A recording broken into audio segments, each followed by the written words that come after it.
So it is not that Bhaktisiddhanta Saraswati Thakur didn't preach that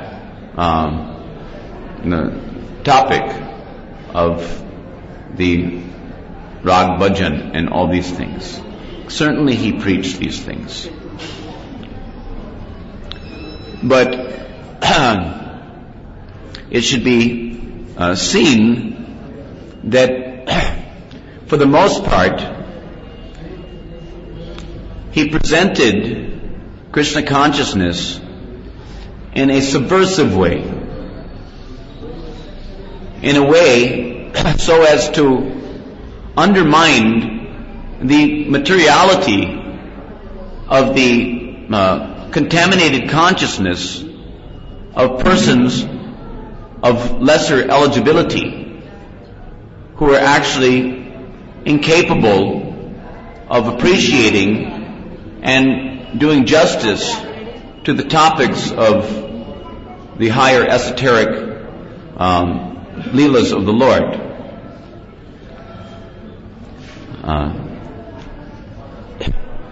We should understand that when the Nitya Parikar of Radha and Krishna appear in this world, they do so by appearing in a disguised form.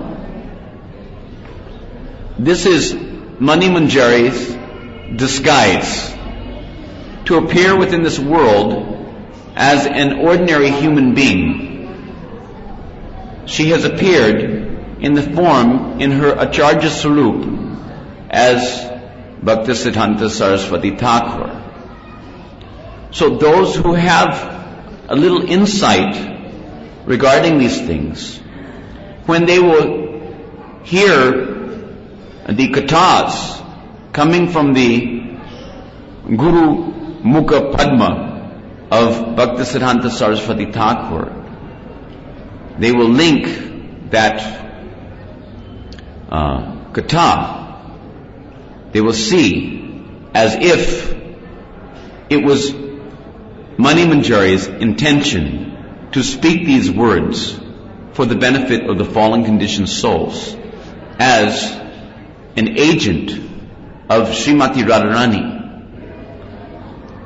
who appeared in this world as Lord Gaurasundar to bless the fallen conditioned souls with the never before attainable loving services at the lotus feet of Sri Radhika.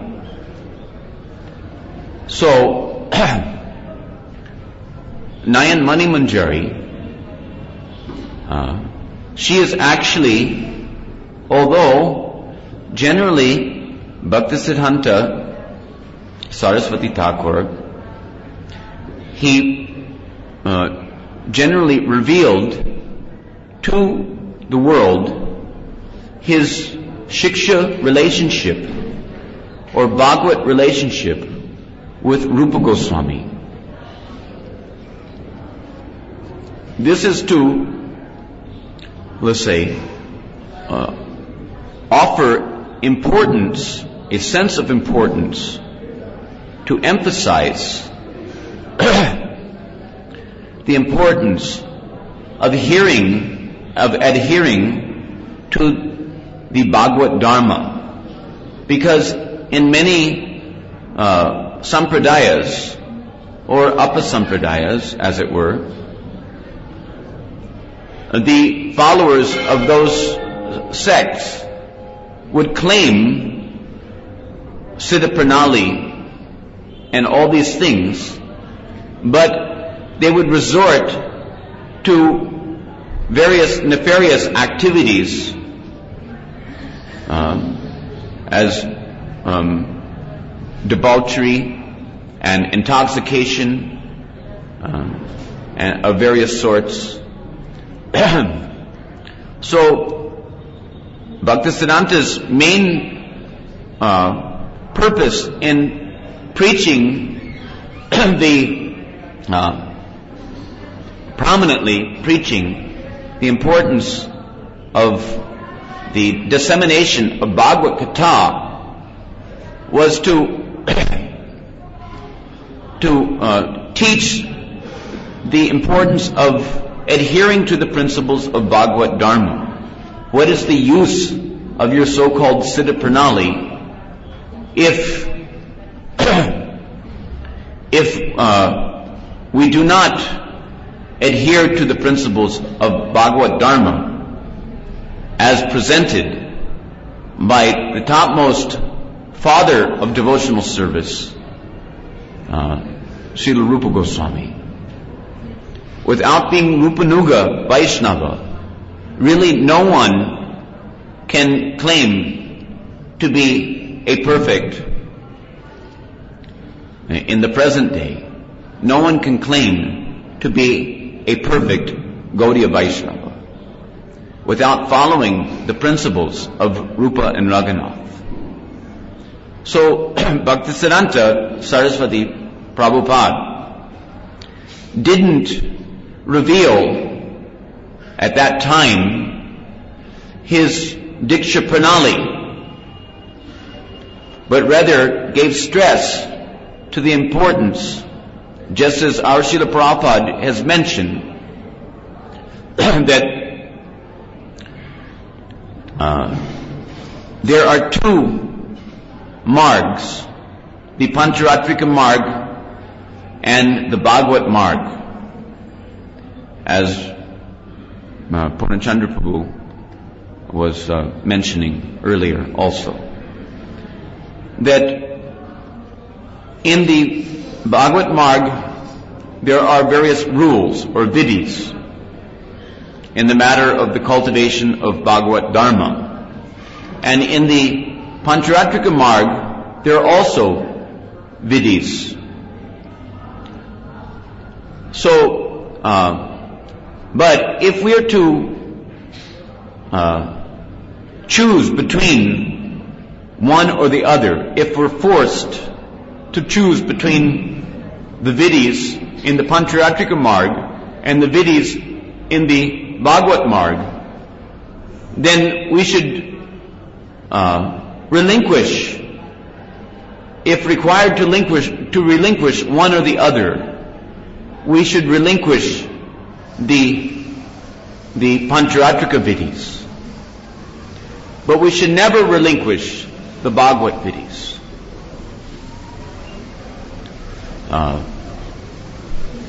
We should remember, always remember, that Maharaj Parikshit, he was not the Diksha disciple of Shukadev Goswami. And Shukadev Goswami was not the Diksha Guru of Maharaj Parikshit. But, in spite of that, it is mentioned by our Gaudiya Acharyas that Maharaj Parikshit is the example of one who attained perfection. He attained the highest perfection by hearing. And Shukadev Goswami attained the highest perfection by chanting. It is mentioned like that. Although we understand Shukadev Goswami also is the manifestation of Radharani's pet parrot. But there was another Shukadev amalgamated, another personality. In other words, just like in the Gaur Lila, there are sometimes it is seen that in one sarup many different persons may be amalgamated. Amalgamated meaning that they're all residing, the various tattvas, various personalities, let's say, who are manifestations of various shaktis of Krishna, are residing within one sarup. We see that Drona and Dara, they merged in the Nanda Yasoda sarup to have experience of the bhavas of Nanda and Yasoda. So similarly, there's a history, which we're not going to get into, that there was a impersonal personality, Shukadev. But Radharani's parrot was never impersonal. So it was the impersonalist who attained perfection. An impersonal a person who was a Brahmavadi, who was merged in that Sarup, who attained perfection. So we can see as simultaneous sadhana siddha and nitya siddha. So anyhow,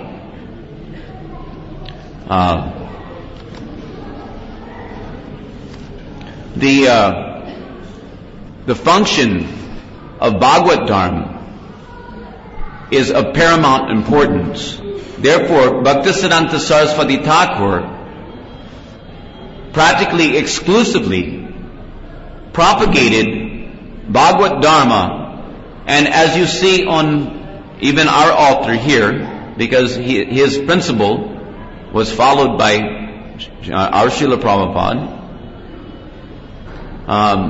you will see that the Guru Parampara that is set up here, this is not our Diksha Parampara, but this is our Bhagavad Parampara. Even in the matter of worshipping the deity, the installation of our Krishna Balaram and Radha Sham and Gaurnitai, Prabhupada told that the real installation was Hari Kirtan, Harinam Samkirtan. That was the real process by which they were installed. And in truth, it is the real process by which they are worshipped. The real process by which the Lord of all sacrifices, who has appeared as Sri Chaitanya Mahaprabhu, is worshipped in this age of Kali. What is that process? Nam Samkirtan, Hari Nam Samkirtan, not any Nam, but Hari Nam Samkirtan, Hare Krishna Nam Samkirtan, especially. Krishna Barna Tusha Krishna, Sango Pangastra Parshadam, Jagyai Samkirtana Prayar, Yajanti Hi Sumedasaha. Those who have good brain substance will understand that it is by this Samkirtan Jagya that the Lord of sacrifices, the Jagya Purush, the enjoyer, the Bhokta, Bhoktaram Jagya Tapasam, this Samkirtan Jagya, that Bhokta, the enjoyer of the Kali Yuga Dharma, Nam Samkirtan, that he is satisfied by this performance of Harinam Samkirtan. So, therefore, we see in our line, we give deference to the Bhagavad system, of which this Harinam Samkirtan is a part. However, at the same time, we should not be in the illusion, as some people are, that our Diksha Sampradaya is in any way discrepant or faulty. We do have our Diksha Sampradaya. We do have our Siddha Pranali. And that Diksha Sampradaya is coming from Nityananda, Janava Nitai, down through Bir Chandra Prabhu to Nimai Chand Goswami, to Gwankishore Das Babaji Maharaj, to Bhaktisiddhanta Saraswati. We should note that although sometimes just, let's say, to simplify the explanation, and also it has its validity. But it is mentioned that because Bhaktisiddhanta Saraswati Thakur, Bimla Prasad, was the son of Bhaktivinoda Thakur, therefore there would be some impropriety in the son taking the diksha from the father. But actually, the purpose as far as that goes, because actually there's no real impropriety, because Narada took diksha from Brahma. And there are many, many, many other examples of fathers giving diksha, giving the diksha mantras to their sons. When we say diksha, it means mantra diksha. And when we say diksha pranali, or diksha parampara, or diksha sampradaya, without receiving mantra through sampradaya, bona fide sampradaya, then that chanting of the mantra will bear no fruit. Nishpala, no fruit. So, must be that if we're to have a bona fide diksha, do you think that this ISKCON movement is just making a show bottle, diksha program to dupe the followers into thinking that they're getting something, real, so as to solidify their faith until they find out that it's not real from the Babajis? So then everyone becomes, let's say, disturbed in their faith by hearing from certain Babajis. A few of them are there at Radha-Kunda, who say that Bhaktisiddhanta's Sampradaya or the Saraswat line is invalid because they have no diksha sampradaya. Because when they look, if you will look at the pictures on the altar, you will see that, okay, legitimately speaking, we can say that we've taken our diksha mantra. Diksha mantra means Gayatri mantras. So we've received our Gayatri mantras. I received my Gayatri mantra from Srila Prabhupada. Prabhupada received his Gayatri mantram from Bhaktisiddhanta Saraswati Thakur. Bhaktisiddhanta Saraswati Thakur received his Gayatri mantram. Of course, there's some foolish people who enviously say that he also did not do that even. But we don't care for their the way they write the history books. Because they weren't there to see. We accept our authority. No need to listen to everyone. If our authority, if Bhaktisiddhanta Saraswati Thakur and our Srila Prabhupada admit that on a particular day at Sarabi Kunj, at Bhaktivinoda Thakur's place, Gaurkishore Das Babaji Maharaj came the very same day that he threw dust in Bhaktisiddhanta Saraswati Thakur's face, telling to him that for you, this is my diksha. You may not be knowing, but one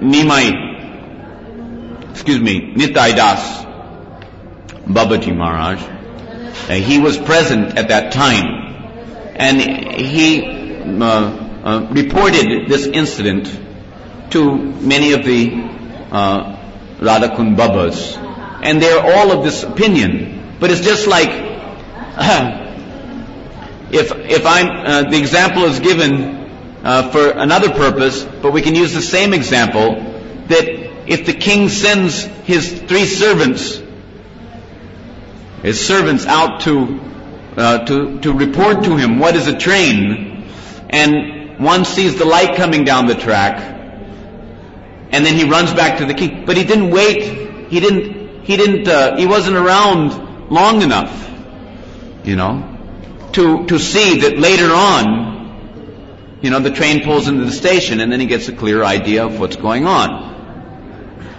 So similarly, Nitai Das Babaji Maharaj, obviously, he saw this one incident, and he concluded that Bhaktisiddhanta Saraswati Thakur's claim to Diksha from Gorkashore Das Babaji Maharaj, that his claim is bogus, so he says, because throwing dust in the face is not a bona fide process of, giving Diksha.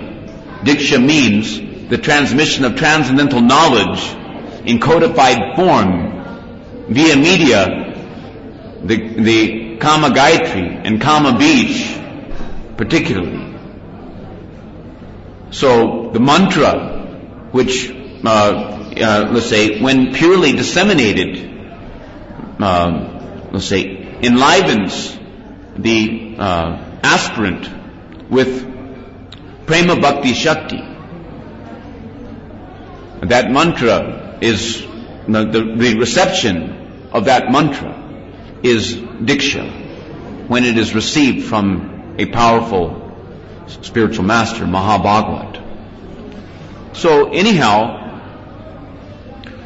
many people in various ways want to claim, but it is quite a fact that Bhaktisiddhanta Saraswati Thakur, that we are having bona fide Diksha to the extent that we are receptive.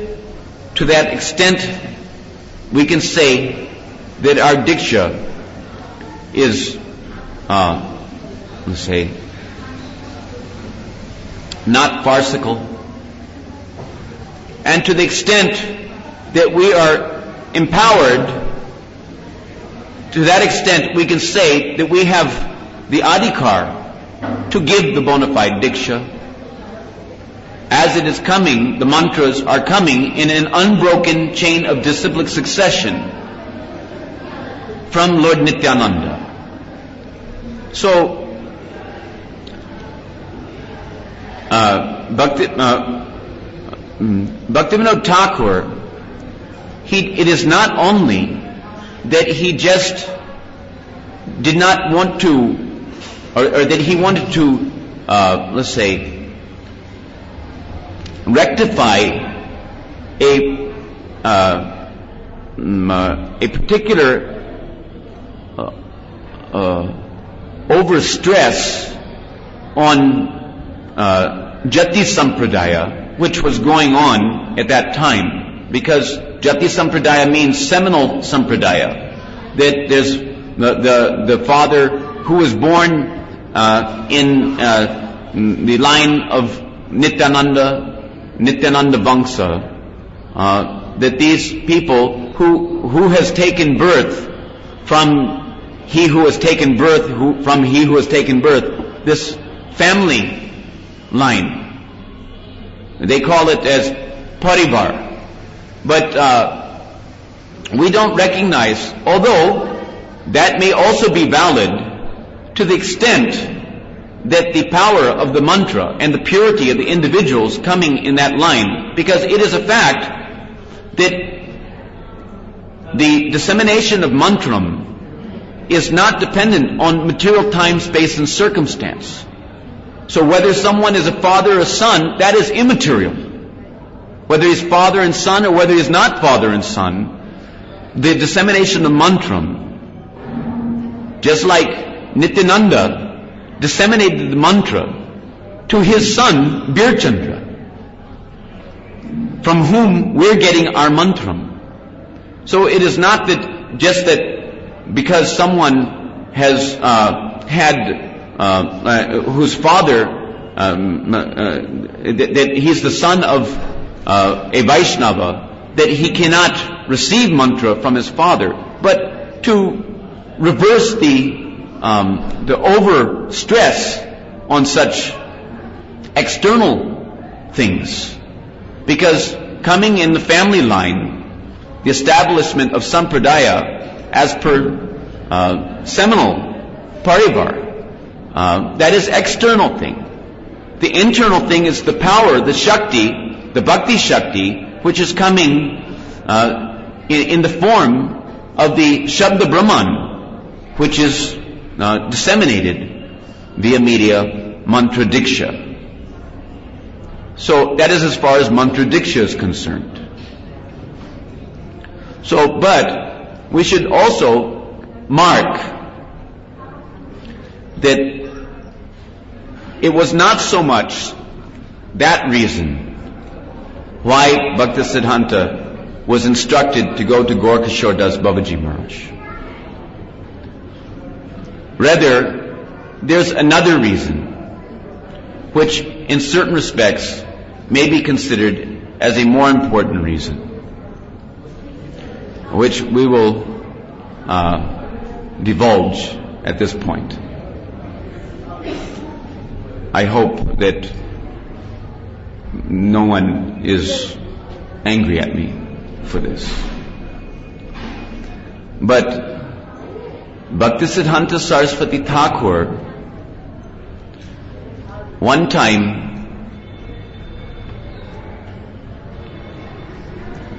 Bhaktivinoda Thakur's Diksha Guru, Bipin Bihari Goswami, came to Bhaktivinoda Thakur's house, and he placed his feet, as the Guru might do, on the head of Bhaktivinoda Thakur. And Bhaktisiddhanta Saraswati did not take that lightly. Bhaktisiddhanta Saraswati, Bimala Prasad at that time, he told off, telling that you don't know who is this person. He is not an ordinary person of this world, but he is a Nitya Parikar of Radha and Krishna. He is not a sadhaka who requires your blessings.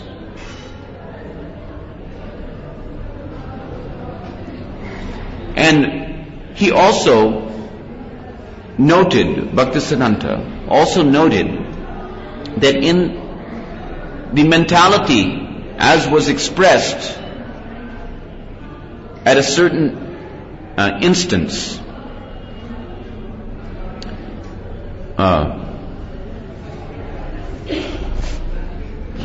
Bipin Bihari Goswami, he told that because we are Brahmanas and Raghunath Das Goswami is of the Kayasta class, isn't it? Was it Kayasta class? I think so. So he will have to take blessings from us. That didn't go over very big with Bhaktisiddhanta Saraswati Thakur. He didn't appreciate it. Rather, he saw it as a discrepancy in the devotional attitude. He saw that there was some caste consciousness manifesting in the words of Bhaktivinoda Thakur's Guru, the would-be Param Guru, if he were to take the Diksha from Bhaktivinoda Thakur. Bhaktivinoda Thakur understood this lack of faith in Bipin Bihari Goswami on the part of Bhaktisiddhanta Saraswati, Bimala Prasad at that time. So he directed him to go to the feet of Gaura Das Babaji Maharaj because Gorkashore Das Babaji Maharaj, you will find that it is very, let's say, it is a very useful point as far as